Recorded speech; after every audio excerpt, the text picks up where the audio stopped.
Olha as rodas. Rapaz do céu, essas rodinhas tá filé, ué. Olha as rodas. Olha as outras que eu vou fazer uma carroça aí pra me puxar.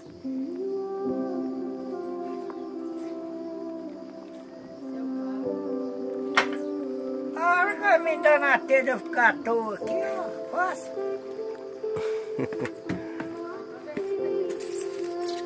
Olha lá, pessoal, o João vai colher uns figos ali. Vamos lá mostrar o pé de figo pra ver se tem figo mesmo. Eu tô vendo mato, mas deve achar alguma coisa ali, né?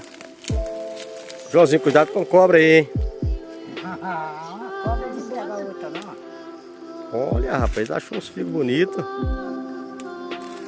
Ô João, você não acha cobra aqui não, de verdade? Não. É mesmo? Rapaz.